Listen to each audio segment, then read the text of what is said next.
Menurut utusan online bertarikh 6 Jun 2012, merujuk kepada masalah pencemaran kualiti air di daerah Papar, yaitu di Jalan Papar Lama, berkaitan dengan aktiviti pengorikan pasir sungai secara haram oleh pihak yang tidak bertanggung jawab telah menyebabkan air sungai menjadi keruh dan turut mengundang kepada risiko berlakunya tanah runtuh sehingga mengancam nyawa penduduk sekitarnya.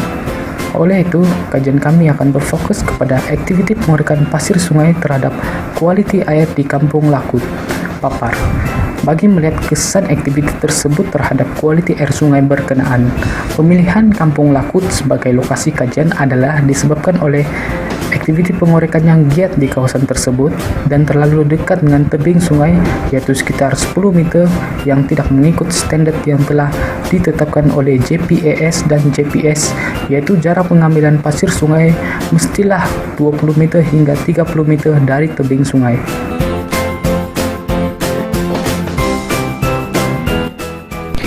Definisi konsep. Menurut Nurain Ma'aruf dan Ang Kien Hwa 2015, kemerosotan kualiti air sungai adalah disebabkan oleh pencemaran daripada pelbagai bahan pencemar. Di Malaysia, pencemaran air sungai boleh berlaku akibat daripada pembuangan sisa kumbahan daripada kawasan bandar.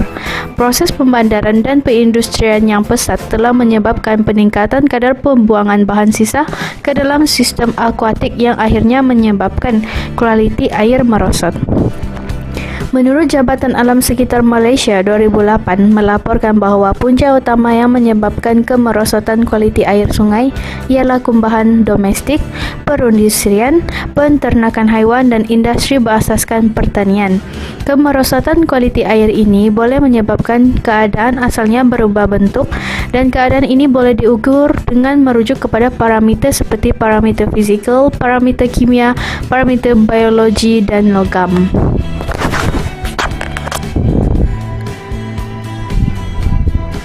Menurut Nurfazlina binti Muhammad Rozi dan Munira binti Dawi Sarfuddin 2012, secara umumnya indeks kualiti air adalah standard yang digunakan oleh Jabatan Alam Sekitar Malaysia untuk mengukur kebersihan dan kualiti bekalan air yang boleh digunakan untuk kegunaan domestik, akuakultur dan pengairan.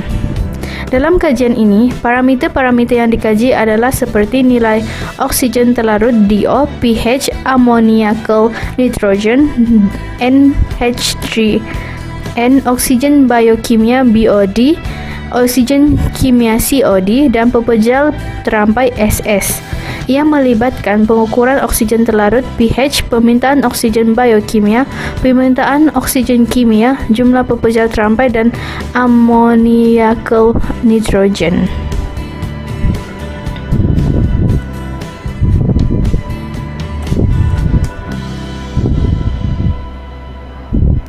Menurut Nurain Ma'aruf dan Ang Kien Hwa 2015, oksigen terlarut DO merupakan salah satu parameter kualiti air yang menunjukkan tentang tahap oksigen terlarut dalam air akibat apabila bersentuhan dengan udara di atmosfera.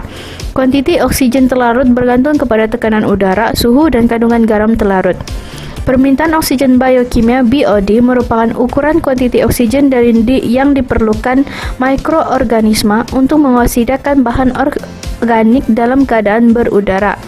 Ujian parameter BOD dijalankan untuk mengetahui kuantiti oksigen yang digunakan semasa tindak balas penguraian bahan organik yang berlaku secara semula jadi.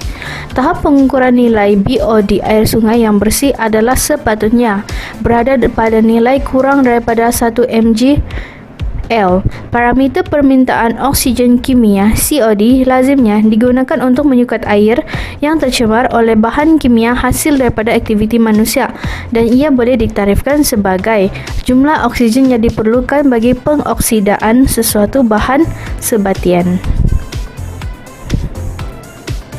Menurut Nurain Ma'aruf dan Ang Kien Hwa 2015 juga, nitrogen ammonia NH3N boleh digunakan untuk mengesan pencemaran yang disebabkan oleh baja tambahan dalam sektor pertanian, najis haiwan dan juga sisa kumbahan domestik. Amonia adalah sebatian yang biasanya terdiri daripada proses degradasi bahan organik bernitrogen. Amonia yang tidak terion atau toksik kepada hidupan akuatik. Apabila larut di dalam air, NH3 akan bertindak balas dengan air untuk membentuk ion amonia NH4 dengan bakinya kekal sebagai NH3. NH3 boleh dioksidakan kepada nitri nombor 2 NO2 dan kemudiannya kepada nitri NO3 oleh bakteria Nitrosomonas dan Nitrobacter. Proses pengoksidaan NH3 kepada NO3 pula menggunakan oksigen terlarut dalam kuantiti yang banyak. Kandungan NH3 dalam air diukur berdasarkan jumlah kepekatan amonia. NH3 dalam konsentrasi yang sedikit dan juga NO3 menjadi sumber penting kepada pertumbuhan alga. Sebenarnya, kriteria air untuk kehidupan akuatik bagi kandungan NH3N adalah 0.02 mgl. Menurut Nurain Ma'aruf dan Ang Kian Hua 2015, indeks kealkalian pH merupakan indeks kealkalian atau keaksidaan yang penting. Parameter ini dapat mengesan kandungan asid atau base daripada bahan galian dan bahan organik dalam air sungai. Ia digunakan untuk mengenal pasti sama ada air sungai tersebut dalam keadaan berasid ataupun beralkali dengan mengukur kepekatan ion-ion hidrogen yang terdapat di dalam air tersebut. Jumlah nilai pH adalah di antara 0 hingga 14. Nilai pH 7 menunjukkan sifat yang neutral iaitu baik. Nilai pH kurang daripada 7 menandakan air sungai bersifat asid. Seterusnya, jika bacaan nilai pH melebihi 7, air sungai tersebut bersifat alkali. Nilai pH air sungai penting dalam menentukan kebolehhidupan organisma dan bakteria. Ini kerana nilai pH yang terlalu tinggi atau terlalu rendah tidak sesuai bagi kehidupan organisma dan bakteria. Menurutnya lagi, pepejal terambai iaitu SS merupakan zarah-zarah bukan organik dalam air yang bersaiz lebih besar daripada 0.001 mm. Seterusnya, menurut Nur Fadzlina binti Muhammad Rozi dan Munira binti Dawi Saifuddin 2012, sungai di Malaysia dapat dikelaskan mengikut tahap pencemaran yang berlaku. Pengelasan sungai telah diperkenalkan oleh Jabatan Alam Sekitar yang bertujuan untuk memudahkan lagi pihak yang diberi kuasa dalam mengawal punca pencemaran dan secara tidak langsung dapat mengawasi serta menguatkuasakan peraturan yang telah ditetapkan di bawah Akta Air Water Management. Kualiti air di negara kita diukur menggunakan Indeks Kualiti Air atau Water Quality Index WQI, di mana ia adalah satu pengukuran untuk memberi gambaran secara komprehensif tentang status kualiti air. Faktor-faktor yang mempengaruhi formula Indeks Kualiti Air WQI adalah keadaan semasa penggunaan tanah, jenis dan punca-punca pencemaran serta tahap pencemaran. Jabatan Alam Sekitar JAS mengaplikasikan Indeks Kualiti Air WQI bagi tujuan pengkelasan tahap pencemaran air sungai.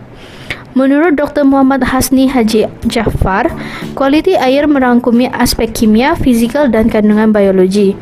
Menuruti had-had yang telah ditentukan dengan pengukuran di lapangan, pH, warna, turbidity, conductivity, manakala di makmal, logam berat, nutrient, pesticide, mikrob.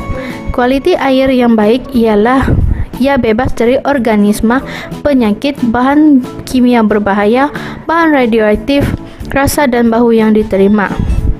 Terdapat beberapa kategori kualiti air iaitu menggunakan indeks kebersihan iaitu indeks kualiti air, menggunakan kelas penggunaan air iaitu air sungai dan menggunakan piawaian kualiti iaitu influence perindustrian.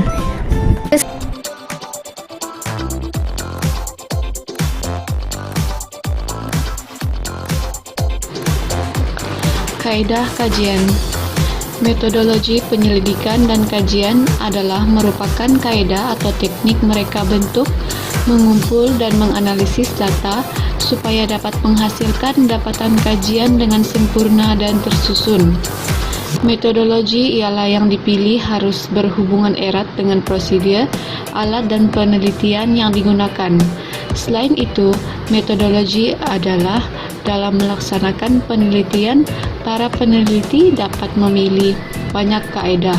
Metodologi amat penting dalam suatu kajian untuk memudahkan pengkaji mengukur dan menganalisis data yang dikumpul.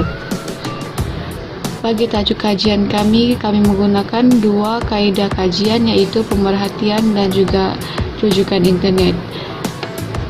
Pemerhatian adalah maklumat dikumpulkan berdasarkan pemerhatian secara langsung di kawasan kajian. Kaedah pemerhatian ini dijalankan bagi mendapatkan maklumat lanjut dan data yang jelas terhadap kesan aktiviti pengorekan pasir terhadap kualiti air sungai di Papar.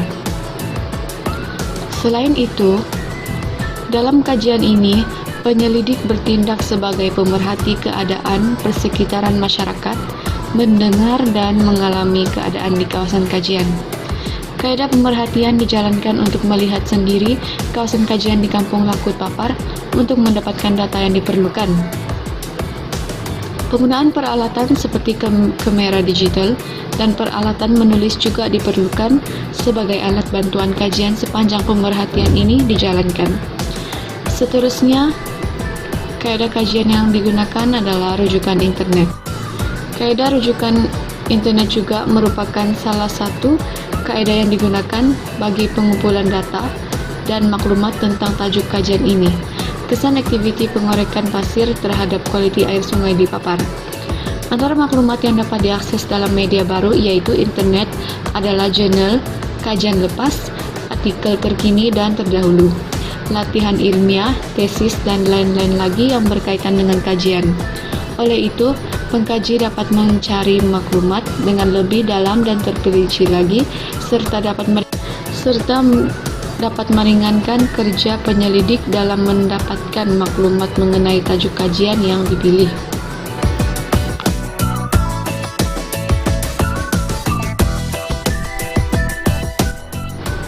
Objektif kajian. Objektif kajian yang pertama adalah mengenal pasti kawasan-kawasan pengorekan pasir di daerah Papar. Antara kawasan-kawasan pengorekan pasir di daerah Papar adalah terdapat 7 syarikat, yaitu yang pertama Syarikat Perfeksen, Syarikat Hebat Hasil, Syarikat Inoglo Corporation, Syarikat Sahlim Sen, Syarikat Sri Yingshun, Syarikat Pembinaan Sri Muhibah, dan juga Syarikat Lita Sendirian Berhad.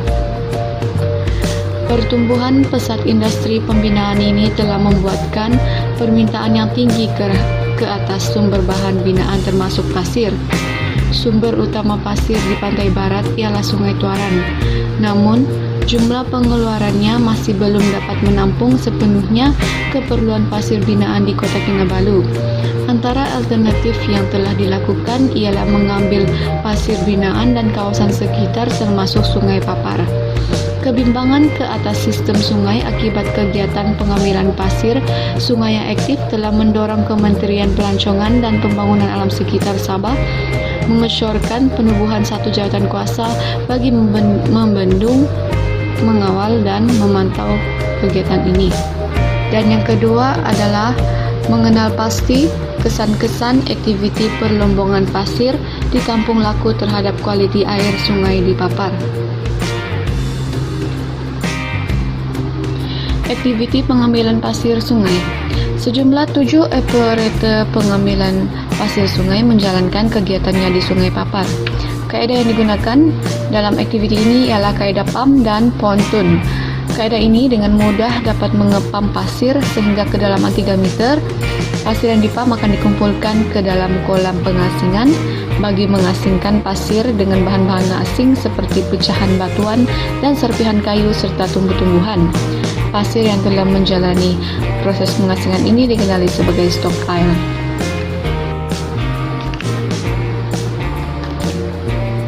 Ciri-ciri Sungai Papar.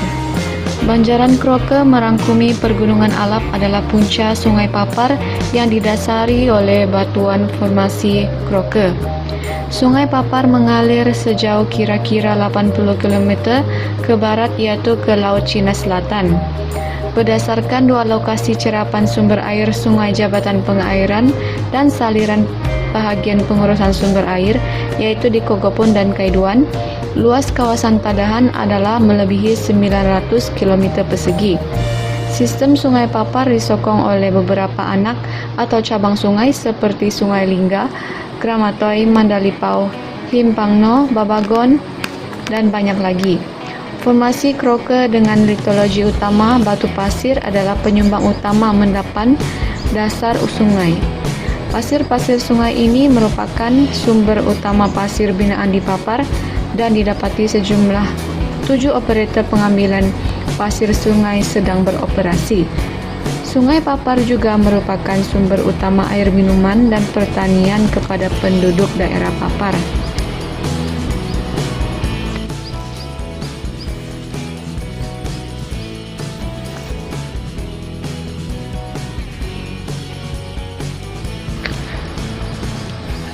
Dapatan kajian hasil daripada laporan Ketua Audit Negara terhadap pengurusan syarikat Kerajaan Negeri Sabah 2009, lawatan audit telah dijalankan di daerah Papar, Beaufort dan Tuaran pada bulan Julai hingga bulan Oktober 2009 bersama-sama dengan pegawai dari Pejabat Pemungut Hasil Tanah Daerah PPHT, JPAS dan JPS. Hasil daripada pengauditan yang dijalankan mendapati terdapat pelanggaran syarat lesen, EIA, Impact Environment Assessment dan garis panduan oleh pengusaha pasir. Ini telah menyebabkan berlakunya hakisan tebing sungai, pencemaran habuk dan bunyi serta kerosakan jalan raya oleh lori dan jentera pasir.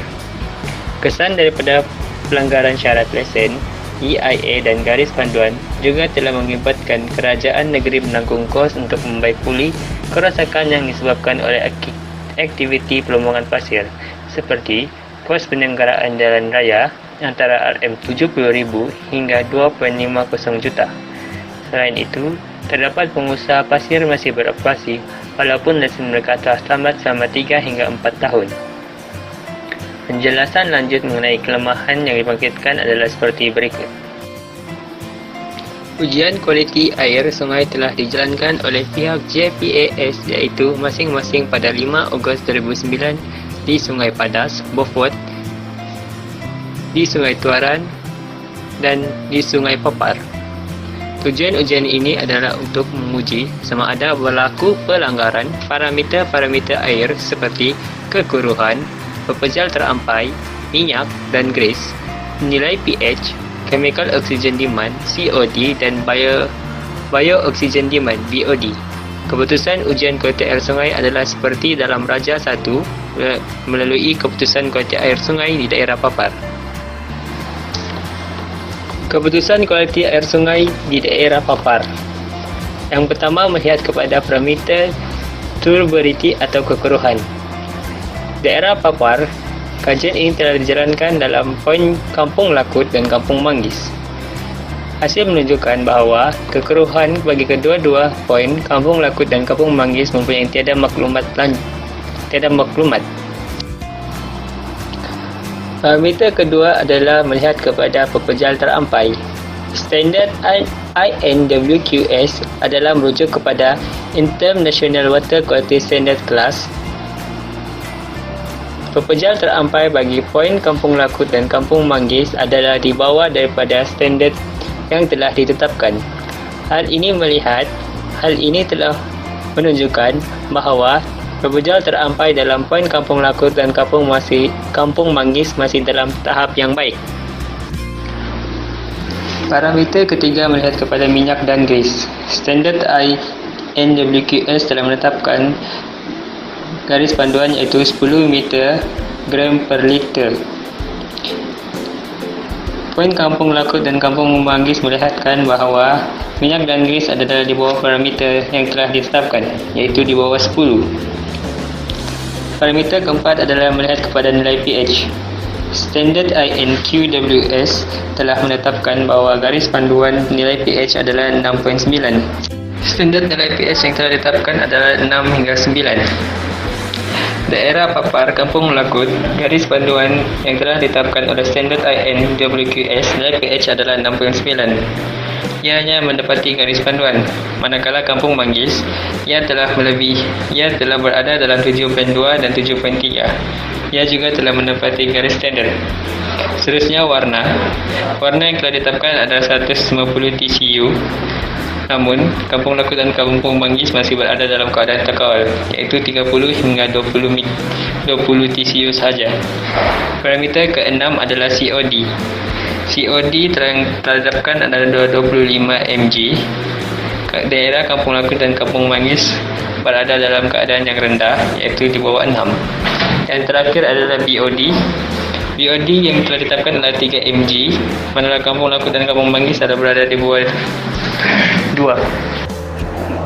Hasil daripada Raja 1 menunjukkan bahawa tahap pencemaran air sungai adalah dalam keadaan terkawal kerana pelanggaran parameter adalah kecil. Bagaimanapun, pemantauan terhadap aktiviti pengambilan pasir adalah perlu bagi mengelakkan dari sumber bekalan air mentah terjejas secara berterusan pada masa hadapan.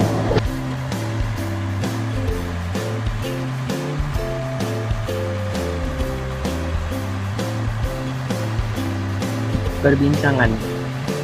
Hasil daripada dapatan kami mendapati bahawa aktiviti pengerakan pasir telah menyebabkan beberapa implikasi kepada kualiti air Sungai Papar dan kesannya kepada morfologi sungai seperti mendapan dan hakisan.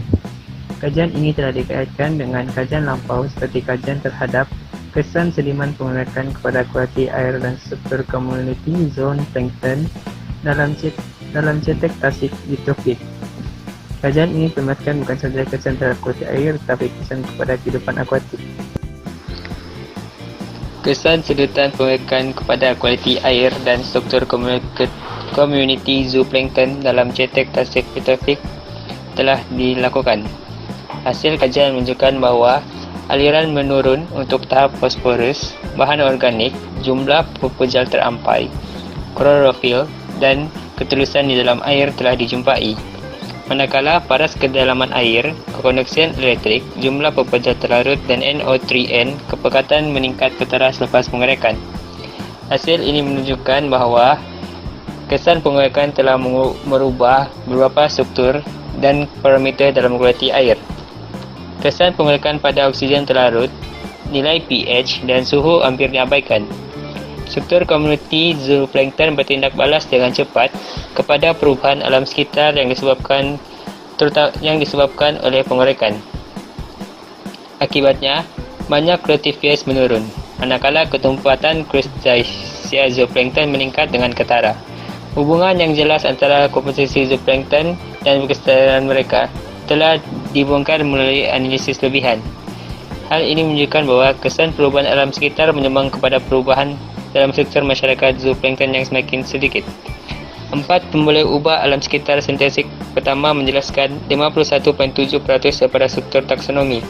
Oleh itu, dengan pengurangan beban nutrien dalaman dan perubahan dalam dominasi oleh kurang eutrofik, ia mungkin dapat disimpulkan bahawa pengerakan adalah salah satu daripada langkah-langkah berkesan untuk penambaian alam sekitar tasik itu. Kerja-kerja pengerakan mempunyai potensi untuk memberi kesan kualiti air dalam sistem akuatik, bergantung kepada sifat bahan yang dikorek. Gangguan dari dasar laut boleh membawa kepada perubahan dalam kimia, komposisi air. Sebagai contoh, banyak bahan toksik seperti logam berat dan bahan cemar organik cenderung untuk berpegang kepada particulate matter dan tenggelam ke dalam sedimen. Sebahagian daripada bahan cemar ini adalah sangat berterusan dalam sedimen dan ada yang mungkin mengubah keadaan pengoksidaan mereka semasa pengembumian yang mengubah kelarutan mereka. Jika sedimen ini terganggu, bahan cemar boleh dikeluarkan kepada terus air dan memberi kesan kepada hidupan laut. DES 2011. Saluran sungai telah dimusnahkan dengan meluruskan pengorekan, damaging dan pengeluaran air untuk pengairan dalam industri kegunaan domestik. Degradasi sistem hidup tidak dapat berlaku. Biologi kepelbagaian dalam habitat akuatik diancam. Telah menjadi kepupusan tempatan. Pengenalan spesies asing dan penurunan kepelbagaian genetik. Selain itu, kajian operasi pengangkatan pasir telah dibuat di kawasan berlainan, menunjukkan dapatan yang berlainan. Operasi sedutan mengorek tunggal tidak boleh menimbulkan masalah yang besar, tetapi operasi berbilang kapal korek dalam kawasan sepanjang aliran sungai yang sama akan menghasilkan kesan terkumpul yang boleh menyebabkan keberatan kepada organisme akuatik. Walau bagaimanapun, tiada kesan bahan tambahan telah dikesan di Sungai Yubua. Daripada 40 kapal korek aktif pada 6.8 batu 11 km, kawasan yang paling terjejas adalah dari mengorek kira-kira 98 kaki 30 meter hiliran bagi kebanyakan keruhan dan pepejal mendak. Selamat petang semua. Sekarang kami berada di lokasi kajian kami yaitu Kampung Lakut. Tajuk kajian kami ialah aktiviti pengorekan pasir terhadap kualiti air sungai. Ini rekan-rekan saya. Dan seorang lagi. Mari kita tinjau. Ini antara mesin yang digunakan untuk mengalirkan, memisahkan air bersih dan air kotor. Kita boleh nampak sisa-sisa yang telah dibuang untuk mengambil pasir. Ini ialah air bersih yang telah diasingkan sebentar tadi. Sekarang kami berada di kilang pasir, perindustrian pasir. Seperti yang kita nampak, inilah zon industri pasir di Kampung Lakut. Dia mula ambil pasir tu di bahagian sungai. Dia punya mesin tu, dia berkait terus untuk air di mesin yang seterusnya. Mesin kedua ni dia menapis sisa. Yang pertama sisa kayu-kayu tu dia tapis. Yang pasir tu bahagian sebelah kanan. Lepas dia tapis, yang air selebihnya tu akan dikembalikan semula ke dalam sungai mengikut aliran yang di depan. Ada satu aliran sungai lagi yang masuk. Semayang ni lebihan air yang nak dapat dijaga. Maksudnya air yang keluar dari sana dia juga akan keluar dari sebelah sini.